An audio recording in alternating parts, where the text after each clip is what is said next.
I'm here with Carol, and Carol is a detransitioner. And Carol, do you want to just start telling us about your story? Sure. So I started transitioning in when I was 34, almost 35. It was the spring of 2014 is when I started taking testosterone.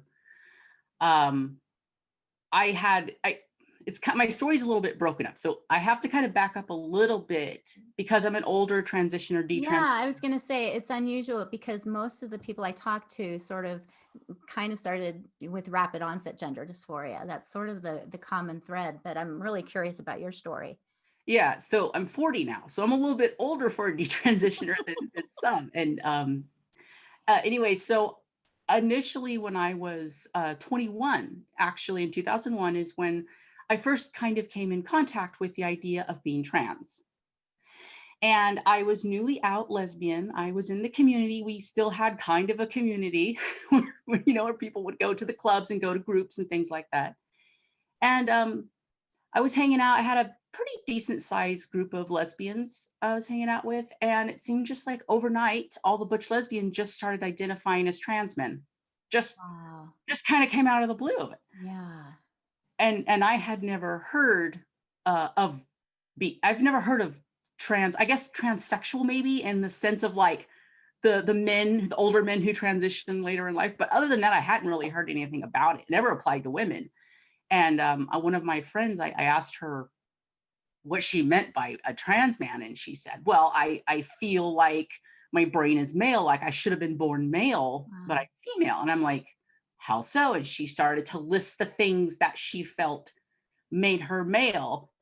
And as a butch lesbian, obviously, You're like, she check, ticked a lot check. of boxes for Yeah. me too, Right. because I was like, oh, masculine presentation, you've been told you act like a boy your whole life. Check, check, check. You were a tomboy. Check. Um, Likes and just everything seemed to fall into a male pattern. Um, and at first I was repulsed by it, but then it kind of set in there. And I then came around, I guess, in a bad way though. I started to identify as a trans man too. I thought that was me. Obviously, I think my childhood really set me up for that because my mother's very homophobic, and so I was raised in a very religious homophobic environment. So I already had a lot of internal homophobia and shame around my sexuality and my gender nonconformity, I guess. Did you feel like you would be more accepted as a straight man than as a butch lesbian? That thought didn't actually consciously come through my head. I just thought, oh, this explains why I'm wrong Ah, more than anything else. And then I think it kind of is easier to think that you are wrong and all the people that abused you knew it mm, and weren't abusing you for no reason other than you just wow. being different. Does that Wow. make any sense? Yeah, Kind of it's really a weird. sad. But it Yeah. makes sense. It totally makes sense. Yeah. So I tried to medically transition when I was around 21, 22. But back then, gatekeeping was a bit more stringent. And I'm in California, which is a really loose place for it. Mhm. Like, you Yeah. don't need to do anything to transition. But back then, they still had rules. You had to see a gender specialist. And then I found one. I went to see her. She required I live as a man for 6 months before she would write me a letter for testosterone. And Mhm. when she meant live as a man, she meant I should go by a male name. I should use male spaces and Uh, all this kind of stuff. And I was like, I can't do that. yeah, Like, I've always been a very curvy, bigger woman. I had very large breasts. There was no way I was going to go into male spaces and pass. right. And I couldn't bind. And so I was very angry about it and disappointed, but I just dropped it. I dropped the medical path because I was like, I can't do that. Yeah. But it stayed. I kept it in my head to myself. I identified as a trans man. I didn't believe I was really a lesbian or whatever. And so I was with my wife already at the time. And we've been together almost 20 years. It'll be Well, 20 years this year. So she's been with me through the whole thing. Um, so we just went along living our lives. I just kind of kept it in the back there. And most of my life, I really avoided looking at anything that was trans. I avoided watching trans stuff because it would always trigger those feelings in me that I was trans and I should transition or whatever. Um, and then around 31, 32, I had kind of a lot of stuff kind of just happen at once in my life. We adopted a child, so I became a mom for the first time. And although it's been very wonderful, it was also really crazy and scary. And I think it brought up a lot of my own trauma from childhood. Mm. Um, Yeah, that's one of the things that I warn future parents is that if you haven't processed stuff that happened when you were a kid, being a parent is going to bring it all up and throw it in your face. Big time, big Yeah. time. I didn't really realize how much that would affect me. Because I think for me, especially if you see a kid who's 3 years old and you see look at them, you go, that's just a baby, and then you remember what was happening to you at 3 years old. You're just Yeah. like, ugh. Yeah. Anyway, so I had a lot of issues coming up, and I'd had trouble with my mom most of my life. Around that time, I had to basically cut her out of my life because she was being very mean and unaccepting of me being a parent and adopting a son. And I knew that I couldn't have her in his life. And so Mm. I just cut the ties. And my brother, who I practically raised, I'm 8 years older, he pretty much took her side and Mm. speak to me. And it really just devastated me. And so I kind of lost my family. And I know growing up, my mom was very, she didn't socialize or anything. So we were very kept with each other. And so, my brother and sister were my everything growing up. And so Mm. I lost that. A few years before, I had lost my grandmother, who was basically like my mother. So I was already still kind of depressed from that. And then my brother-in-law, which I'd known him for over 10 years, and we were actually friends before I met his sister, who would be my wife. He committed suicide. Oh, gosh. And it devastated the family. Mm. And so that just got piled on top of everything else. And just spiraled. I just got really depressed and just was miserable in my life and wanted out and all these things. And I was just grasping and searching. Um, I did go and see some therapists, and nothing, just either they just couldn't get to it or I wasn't giving them. It wasn't working. And I went through a really depressed episode where I would just stay in my room all day long and never come out. And I started watching transition timelines on YouTube. Uh, And I spent about 9 months just watching YouTube timelines of women transitioning, female to male trans men transitioning. And I felt that set in as, oh, that's my answer. Like that's why I feel so messed up. And I've always felt messed up. When you don't deal with your issues, mm. they just keep. Right, and that's what I think is so insidious about this is that, it is such a great escape. It's like, aha.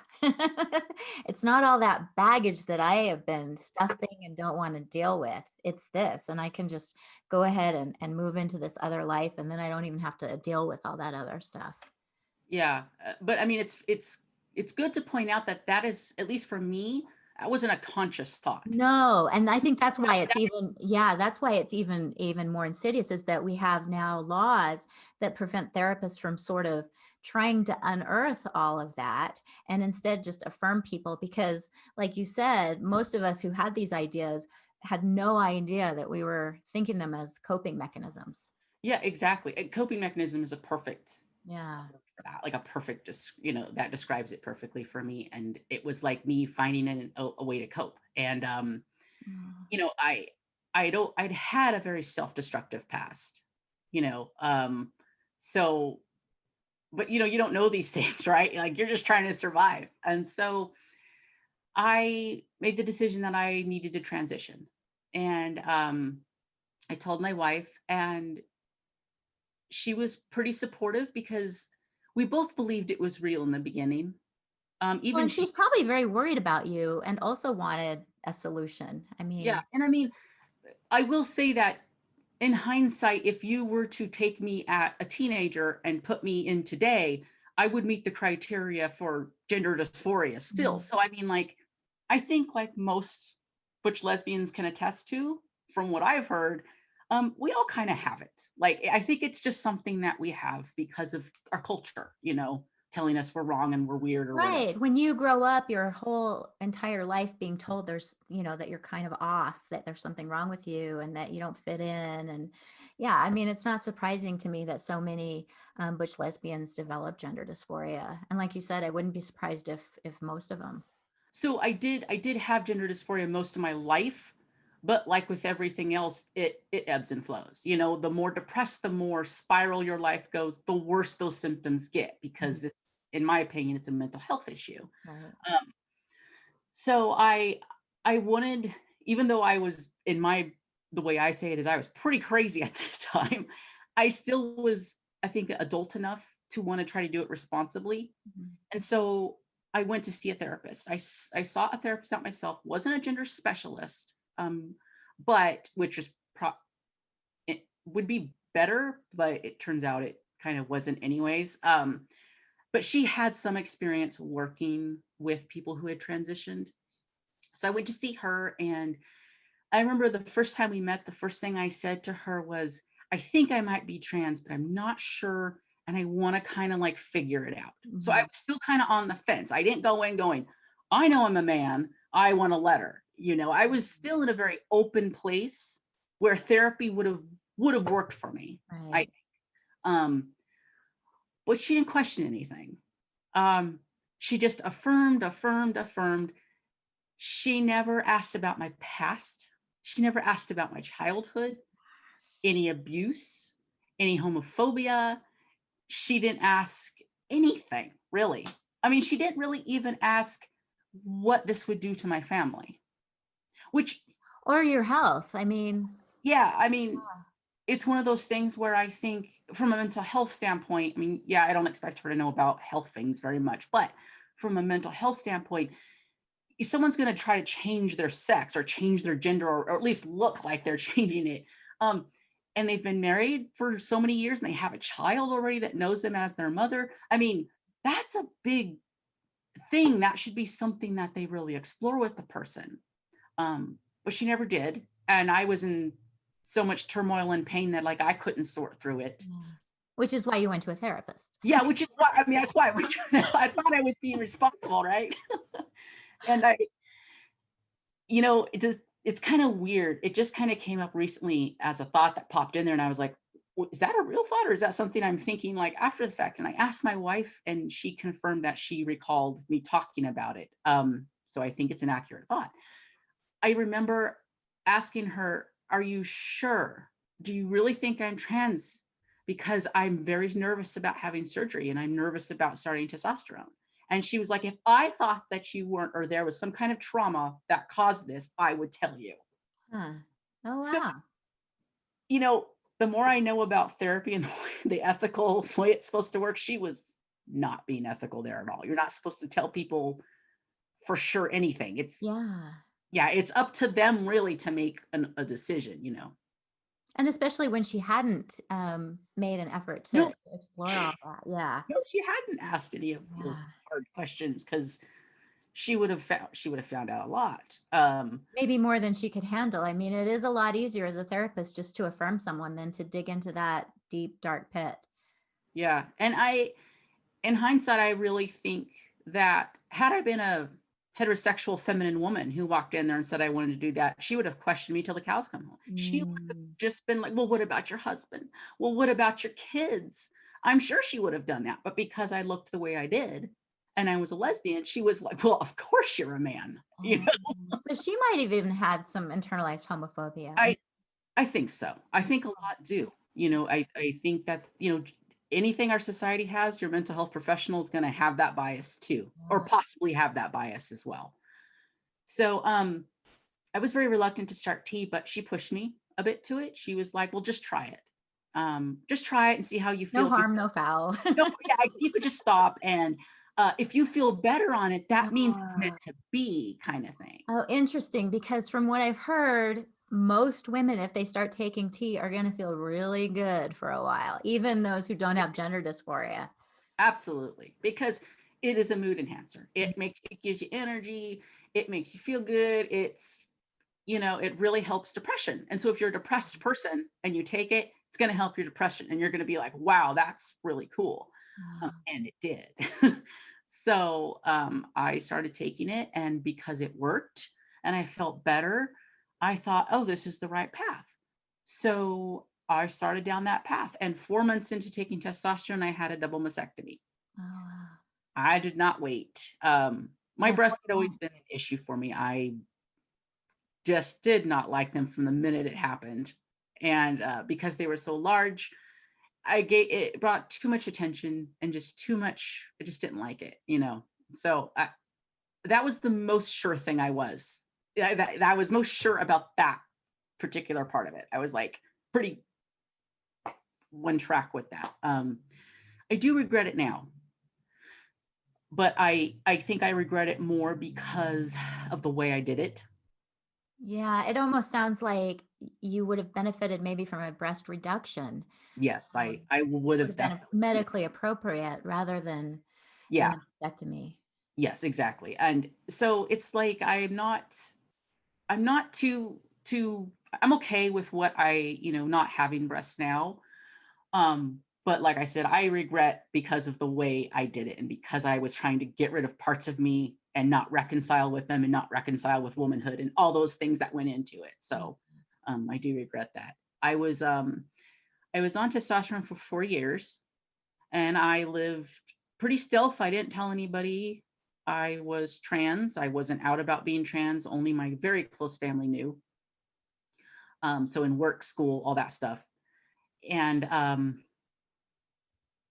a couple things started to happen that kind of made me start to kind of things started to turn around. One was after about 3 years or so, the monotony of it sets in. There's no more steps to really do. And I, from the beginning, thought I was going to have all the surgery. Like Mhm. I was really thinking I was going to have lower surgery as well. But I did go to several consultations and was so disturbed by the lack of like knowledge, and it seemed really like they didn't know what the hell they were doing. And I went to surgeons who are like in the San Francisco area who are supposed to be like the top Yeah. Well, surgeons. from what I've heard, even the very best surgeons have like a 70% complication rate. Oh, it's very high for if it's phalloplasty, for Yes. example. Yes. So I was really uncomfortable with going and seeing and having, talking to this surgeon who was just like really rushed, wouldn't show me any pictures, wouldn't answer any questions I had, didn't know anything I needed to know, and also then just kept pushing, well, let's set a date, let's set a date. And I was like, no, I don't feel comfortable with this. I've taken care of both of my grandmothers enough with hospital to know how a doctor's supposed to behave. Yeah. My grandmother had like so much information with her knee surgery.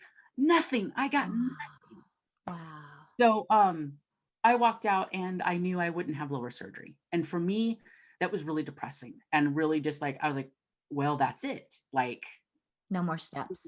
this is what I have. I'm stuck with this. And I was really depressed for a while, but I kind of just kept going. I was like, well, that's just not for me. That's fine. I can do this. Um, but my mental health kept deteriorating. And what's funny about being on testosterone, I don't know if it's this way for everybody, but it felt like I thought I was doing really well, but Mm. other people knew I wasn't doing so well. And my life reflected I wasn't doing well Interesting. because, I did graduate school. So I did continue to function. But when I wasn't on the clock somewhere, I was just holed up in my room, being either depressed or very anxious. My anxiety went through the roof. Um, so towards I eventually got to the point where I was just staying in my room all the time. I was not wanting to even leave the house because I was having multiple panic attacks a day. Oh, no. I was just crippled by it. And so I finally gave in um, to my psychiatrist who'd been telling me for quite a while I needed to get on antidepressants. And so I went ahead and did it. I said, okay, I'm going to try because I can't live like this anymore. So I got on some antidepressants, and about a month after being on them, it was like a kind of just like the clouds just kind of went and like lifted. And I was like, I had this thought as I like, oh my God, I don't think I needed to transition. I think I Oh, needed antidepressants. oh, I'm so sorry. That must just be, oh. It was horrifying. I was like, God, I really know how to screw things up. So I was like, wow, okay. But I didn't dare say anything to my wife. I didn't dare speak it to anybody because I thought, you know what? I'll give it some time. Maybe this is just a really new feeling. Maybe I would have transitioned anyways. Um, I kind of made my bed. I have to lay in it now. I can't like pull the rug out from people again. So I continued for a year more. After having that realization, I continued to keep living as a FTM and taking testosterone. You're not alone. I've talked to a number of detransitioners who have just had that like, "Oh, shit," kinda Yeah. and they And have just like it's horrifying, and they kinda try to stuff it down, but it keeps kinda bubbling up, and it can take a while before they're willing to admit to others what they're sort of questioning themselves. yeah. So I continued. But I did start to question a lot. You know, those questions Mm. started in, and I let them come in because I was like, yeah, this seems not right. Why was this not ever mentioned to me? Why don't I know about this? Why was all the professionals really just pushing this? And it just started questions. And my wife had already really been over this whole thing. Like she was done, I think about 6 months in. She Oh, was like, in hindsight, as we've talked about it after the fact, she said, I knew about 6 months in that it was not good for you and that this was going poorly. She's wow. like, but I was too scared to say anything. And Oh, also, when she sought out help for what she was going through, she was called transphobic and, all these horrible things. And so she just was like, oh my God, so she like, oh. just kept it to herself. But so she was done with the whole thing. But I I bet just when you finally told her, she was like, "Whew." I think yeah, she was I think more relieved for the health stuff too. Yeah. Yeah. Um, so I started another thing that started to turn the corner was I started work after I graduated college, and I started to work at a youth psychiatric facility. It was a hospital of sorts, so it was locked, and we would have anywhere from 12 to 17 kids. It was both sexes, and I was like a peer mentor type counselor there. Worked on the floor with the kids and stuff like that. And I started to see that pretty much every girl who was coming in there with pretty significant mental health issues was identifying as trans. Mm. And I was like, I was one of those more, I think, old school trans that I identified as transsexual at the time because I didn't like the way the transgender community had umbrellaed out. And also, I really did view being trans as a rare thing, Mm. and that only in severe cases do people need to do that. So I didn't view it like this identity type thing. I Mm. viewed it as you have dysphoria and that's how you deal with it. So seeing all these kids come in, and only girls, I think I never saw a boy come in identifying as trans once. Now I heard that there was some, but I never saw them in the like 6 months I worked there. But I mean, I would say at least for every 10 girls we got in there, at least two was identifying as trans. So it was a lot. Um, I remember seeing this young girl who the minute I saw her, I thought, oh, she's like a little lesbian. She's pretty butch already. She's like 14, but she was identifying as a trans man. And the thought crossed my head that I wanted to tell her it was okay. There was nothing wrong with her and all these things that I wanted to be able to say to her. But then I stopped and was like, oh, look what I did. I did this. This is why I did this. It kind of was that light bulb moment that it's like a lot of this comes from my own internalized homophobia, Wow. you Ugh. know, because you see yourself reflected in kids a lot, where you're like, Mm. oh, geez. I should have known better, but so that kind of set in the questions as well. And then I started looking up things online that kind of would counter what I had been taught. And I was at the time following Buck Angel, Oh. and there had been this was when the some radical feminist lesbians went to the front of the London Pride Parade, I believe, with their banners. Do you remember that? Yeah, Like, yeah, and little yeah, and they demonstration. So that happened, and on his feed, he was like calling them, turfs and transphobes and all this stuff. And I was like, well, what are they? I mean, I didn't know what was going on. So I was like, well, why are they protesting? It doesn't matter, they're turfs. I'm like, well, what's their reason though? yeah.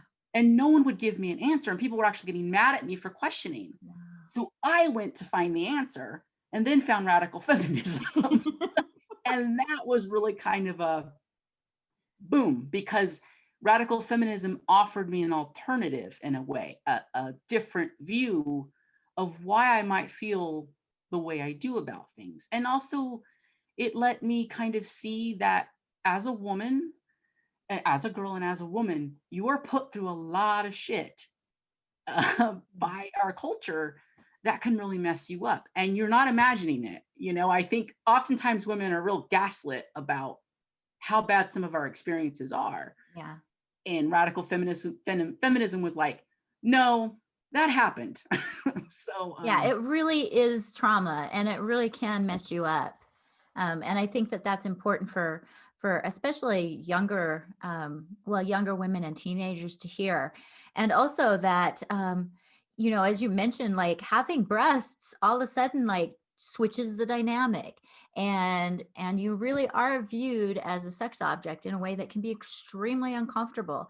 And girls, it's almost like by saying, well, if you don't like that, then it's because you're a man. It almost seems to me like it's enforcing that societal kind of behavior that I am really hoping can change. I mean, yeah, rather me than too. saying we should, well, if you don't like it, it's because you're actually a man. It's like, no, no, no, you don't like it because you're astute and it's inappropriate for you to be treated like this. And we demand society to stop treating girls and women like this. Exactly. And so that was really helpful. And I really was struggling around Christmas time. I think 2019. And I pretty much was like standing in my kitchen one day, and I was like, I have to stop. I just Mm. have to stop. This is ridiculous. And also, my health was not doing well. Can you describe some of the consequences of the testosterone on your health? Well, I was losing hair. That kind of, I mean, that goes without saying. But I had my cholesterol had been going up and up and up and up, and it was really approaching the point where I was going to need to have to take medication. Mm. My glucose numbers was actually really going up as well. So I was coming into the diabetic range of things as well. I had high, oh, what is that? I forget, but it can affect your liver. It's like a high blood count. What is it? Red Too blood much cells. red blood cells or something? Yeah, it's can be normal, like somewhat normal for taking testosterone. But that was always up there high, and it just kind of kept bouncing around. It never would be kind of level. And my T, I was always having to adjust my levels of how much I took. It never leveled off, even though all the doctors said it should, just never leveled off. I would always climb too high and have to dip my dose down. And then after about 6 months, it would go up again and I'd have to dip it down again. At the end, I was barely taking any testosterone, but still having all of the effects. I also had um, the first within the first year and 2 years, I had pretty substantial pelvic pain, Mm. but that kind of dissipated for me, at least over time. For most women, it does get worse, but I don't know why it just kind of stopped for me. But I did have very significant vaginal atrophy, and Mm. that's very painful. Um, that was at 4 years, that is a very painful condition. So I was really done with that situation. Um, so yeah, that was pretty much the most health things that I was going through at the time. But the cholesterol and the diabetes stuff did concern me, and Yeah. I started to think about, my heart health and my, cardiovascular system and everything, because from some stuff I had read or after I'd already been on testosterone, was like, well, the female system is not as robust and large as the male system. So, if you're upping your blood cell count in there, that it's thicker, it's having to work harder to pump all that through there. It's not good for your system's not set up that way. Right. So, all those things I was just like, nah, I gotta stop. So I called my endocrinologist, and luckily at the time I had decent healthcare providers. I wasn't doing Planned Parenthood anymore. So Is that where you initially went for your testosterone? I did, yes, I initially went there. I initially went there to get it, and they were gonna give it to me, but I felt uncomfortable because they just seemed so unprofessional about it. Like, they Yeah. just were like, "Here, we'll mail it to you and go ahead and shoot it in your leg." And Yeah, I'm like, I have heard just "What?" outrageous stories about how easy it is to get testosterone from Planned Parenthood, and it is confounding to me why they're in this new business. I mean, Money. I think they're making pretty good I money think off they of must this. be making a ton of Yeah. money. Yeah. So I felt a little uncomfortable starting with Planned Parenthood, and I actually found an endocrinologist in my town that would do it.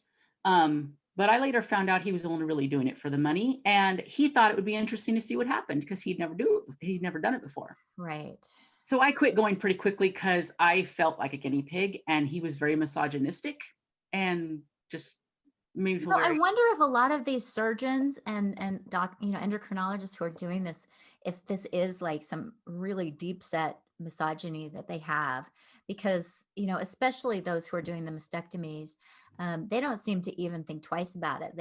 They're so proud that they're out there chopping off women's boobs. I mean, it's really it's suspicious to me. I mean, I don't see other surgeons celebrating their surgeries the way I see the doctors who are doing the mastectomies. Might be. I mean, the doctor who did mine was a gay man, so Ah, it even made it better. yeah, interesting. So you decided around Christmas time that you were going to stop. Yeah, and so around the new year, I called my endocrinologist and said, "I want to stop taking testosterone. How do I do that safely?" And she said, "What's wrong? What's the problem?" And I said, "I want to stop. I don't want to take it anymore." And she's like very confused. Well, I can give you gel. Would you rather have gel? No, I want to stop. I don't want to take it anymore. Ah. I got more questions from the medical community when I wanted to stop than when I wanted to start, which I'm for sure you've heard it And I've before. heard that too, which is just, yeah. So I was like, "No, I want to stop." And she was like, "All right, I will send you over some paperwork that shows you kind of how to step down from it." And so I did that. I stepped down from it over a course of like probably 8 weeks. Mhm. She had me on a really long schedule to step down, but I was taking so little. I mean, it was hard for me to do the step down because I wanted to stop. I just didn't want to do it anymore. But I did a bit of it. And then one day I just said, "I don't care what happens. I'm stopping now. That's enough." Done. And I stopped. And it was hard. It is hard coming off of it. I do recommend that people step down from this stuff. You can stop cold turkey, but it's rough. Yeah.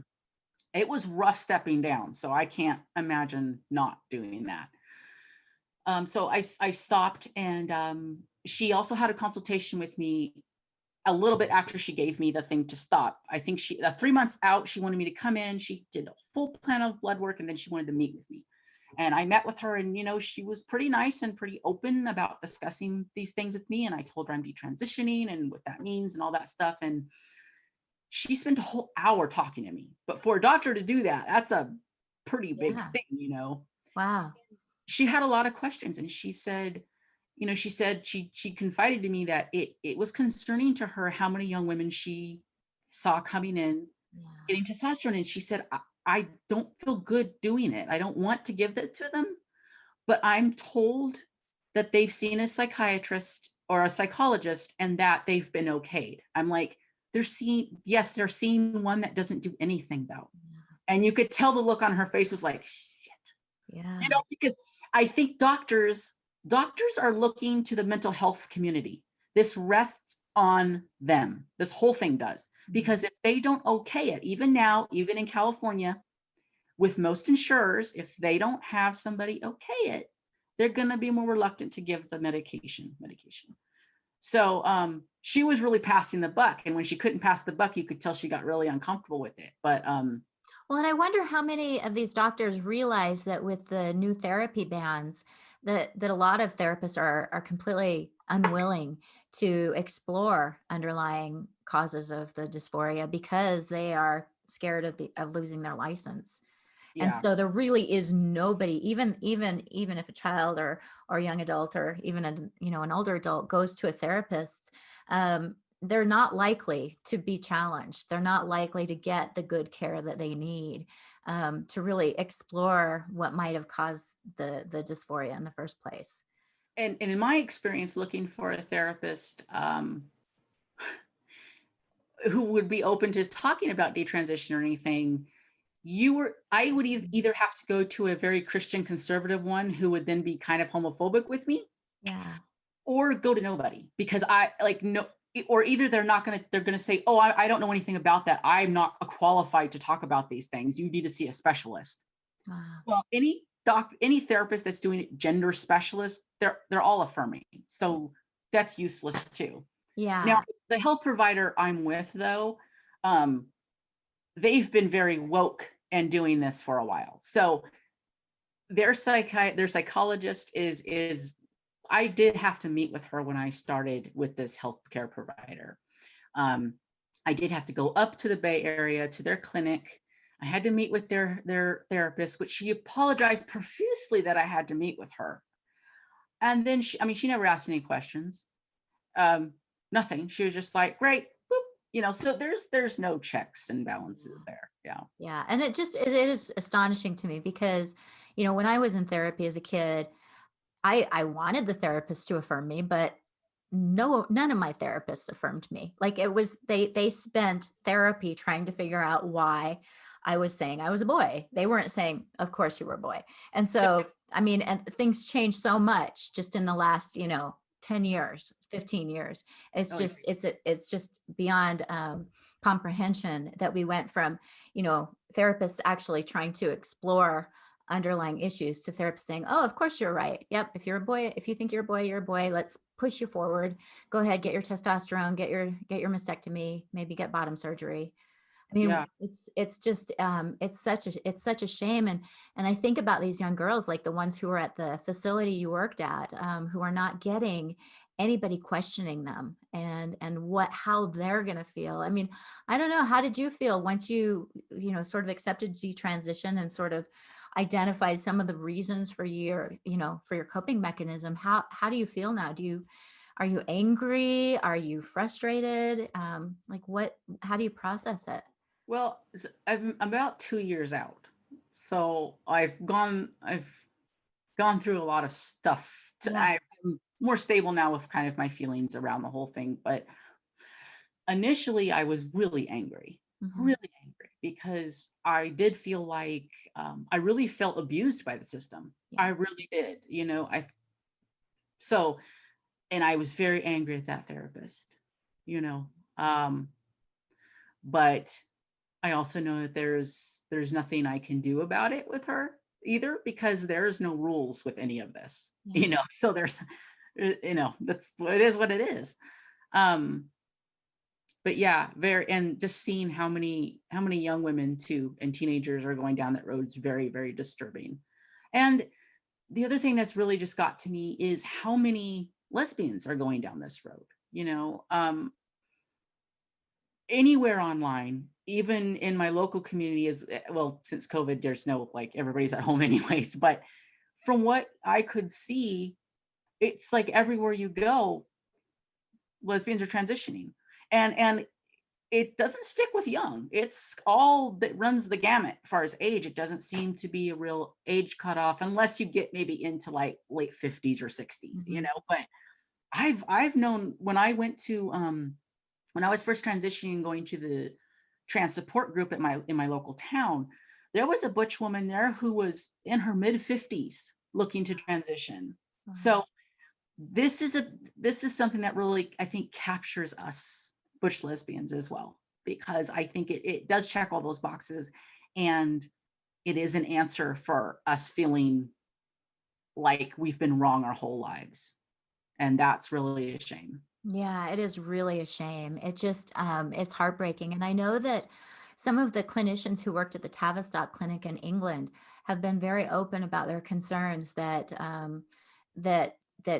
girls, especially lesbian girls, especially, are being encouraged to transition because society accepts, a straight man far Mhm. more easily than a lesbian woman. And to me, here we are thinking that we've made all these inroads with LGBT rights, and it really causes pause if we're encouraging girls who are actually lesbians to embrace this ideology and to take testosterone, which could cause long-term life-threatening consequences.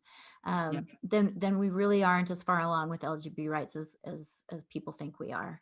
No, absolutely not. I think a lot of this is a backlash in a way, you know. Yeah. Um, it would be fair to, I have to say though that this kind of thing, this transitioning has been around for quite a while in the gay community. Mhm. So this is not exactly new. Like I would say in the mid 90s to late 90s, it was started to really become a thing in, for example, San Francisco and some of the bigger cities. So it's and Yeah, like well, actually, I I've talked to heard some about it. people who were in those, who actually, Joey Bright, I'm not sure if you know who she is, but Yeah. she actually was friends with Buck Angel before she transitioned, and mentioned a lot of what you said, that there was this thriving lesbian community, and it just sort of got decimated as more and more of the butch lesbians started to take testosterone. Yeah. Yeah. So it's one of those things where it's been around for a while. So it's, and I think, but now with it such wide exposure and, vast acceptance in society, now it's able to capture anybody anywhere. It's not just, because the internet, it's not just big cities anymore. You don't have to be there to know about it. You can be in Iowa somewhere on a farm and know about it. Right. So So where do you go from here? well, um, what I did to process a lot of it is I just kind of started to be an activist of type. I channeled a lot of my frustration and anger into trying to make, first of all, raise awareness around it, and also to kind of start something that would help other people who are questioning and detransitioning. So early on, I would say probably about 6 or 7 months into my detransition, I was talking with this other detransitioner, and we talked about starting a website together. And so we kind of got some other women, all volunteer, to get together, and we started to build kind of this website. She has since left, but other women have come in. It's kind of one of those things where people kind of come and go. I was the first one there, and then another woman came in, and we've been kind of there for a while, and then some more came and went. Would you be willing to share that website with me so I can include it in the description? Yeah, it's detransvoices.org. Awesome. So we started that, and my goal with that was really, when I first started detransitioning and looking for information online, it was really hard to find anything. It was bits and pieces and crumbs everywhere, and you really had to search.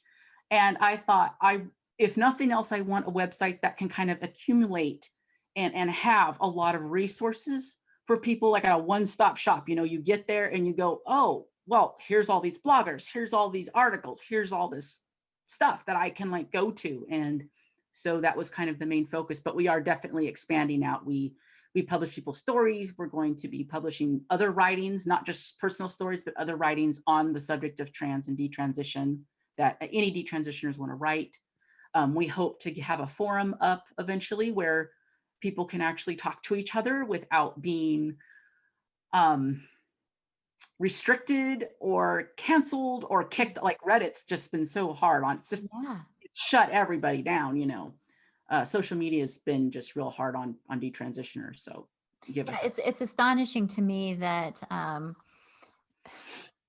detransitioners are so reviled now, and if we're really wanting to support people's authentic, people being authentic, then we would be, out there with open arms to detransitioners, and that's not the case, which leads me to believe there's something far more, insidious about the whole transgender movement that's happening right now. Yeah, I mean, I think that's and that was the kind of the other push to have a website is because I feel like there needs to be the other side of the story here. I Mhm. mean, no one can I don't feel anybody can is making an actual choice when they're not given choices. And I wasn't given a choice. I really did. I part of me didn't want to have to transition, but I really thought that was my only option. Yeah. And I think if people do want to transition, they should at least have choice. They should at least know that there's another side to this and that people can have dysphoria and can manage it and even heal from it. It's possible, give people that choice. Right, and that's something that's one of the reasons why I'm so fervent about this is that I know that there are ways to manage dysphoria without damaging yourself, and so, but that's not being put out there. That's, nobody's given that treatment plan. They're all just put on this other one, and I think it's really beautiful that you're willing to be public about this and say, dang it, I'm a bush lesbian and it's okay, because I think that we need examples of gender nonconforming women out there so that the younger girls growing up know that they can still be a woman even if they wear plaid, even if they have a butch cut, that you don't have to wear makeup, you don't have to do your nails, you don't have to do your hair, all of that is really regressive stereotypes. And unfortunately, so many women who fall into those categories are being told that they're actually transgender, that we're losing really important examples of being gender nonconforming women. Exactly, exactly. And that's kind of a big reason why I try to be more public and talk and tell my story because that was one of the driving forces for me to initially tell my story is I wasn't seeing any stories from older women, first of all, but from older butch women. And I knew a lot of us were transitioning. So I was like, this should be out here so at least somebody sees it. Maybe, someone like me, I think if I would have looked and saw another butch woman talking about her experiences, I would have been all, oh, yeah, and it would have maybe done something. So, Yeah. Well, thank you so much. Is there anything else that you wanted to talk about before we end this?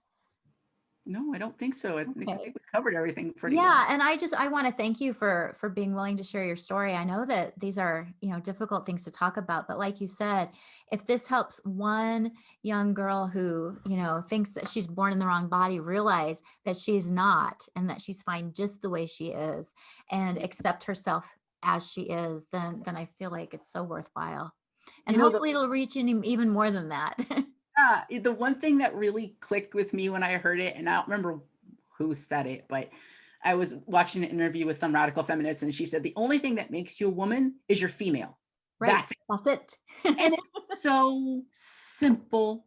I feel so dumb that it's so simple, but that resonated with me because I was like, that's right. It's That's the right. only thing It's that pretty matters. darn simple. Yeah, And let's not make society tell us how we're supposed to exist as women because we get to decide that. exactly. Well, Exactly. thank you, Carol.